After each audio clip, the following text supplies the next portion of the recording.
This will be a video demonstrating how to replace the windshield wiper blades on a 2014 Audi A5.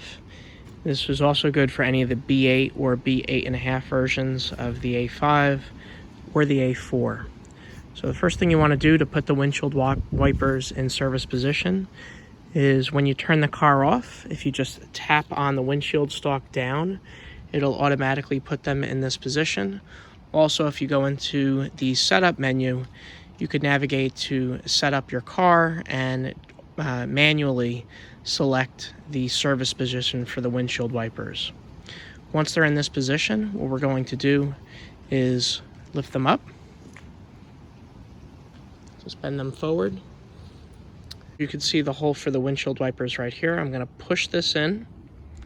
And there's also a little hook on the side. I'm just going to make sure that that hook right here is clear of this metal piece, and it'll lift right out. So I'm going to push in on the button, and I'm going to lift up. You can see the hook cleared that metal piece, and then the windshield wiper will come right out. And this is what it looks like. I'll be doing that on the other side as well, and then I'll show you how the new windshield wipers go in. These will be the replacement blades that we'll be using on our 2014 Audi A5. You can see the part numbers right over here. Okay, as you can see, both windshield wipers are out. The old ones are on the inside over here. So this is the driver's side windshield wiper. This is the old passenger side windshield wiper. And you can see that the driver's side is a little bit longer than the passenger side. So when you go to put them back in, just make sure the longer replacement goes where the driver's side is, and the shorter one goes where the passenger side is. Now that both windshield wipers are out and I have my driver's side replacement in my hand, I'm going to go over and just line it up. The longer one is for the driver's side. I'm just going to line it up. The button's going to snap right in over there. Just line it up right there. I'm going to push down and it'll automatically snap in. Snapped it right into the hole there. Next time it's due for a replacement, I'm going to push the button in and just lift it right out.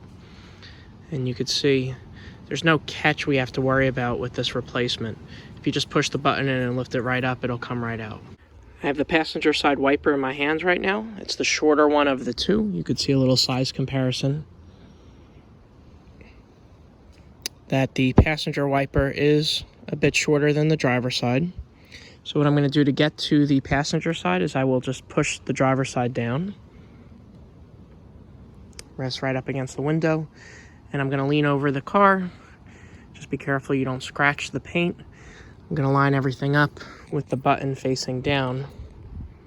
Like that. I'm going to slide it right in and we should be good to go. All right, it's all lined up. Just lift it up a little bit. Okay, it's all lined up. The button's ready. I'm just going to push it down. And it just clicked. You can see the button is engaged. It's down all the way. When we're ready to replace this, we just push the button and it'll lift right up. I'll put this back down. Okay. And then when we're ready to get back in the car, I'll just push the windshield stalk down. They'll reset. Also, if you just start driving, they'll reset automatically.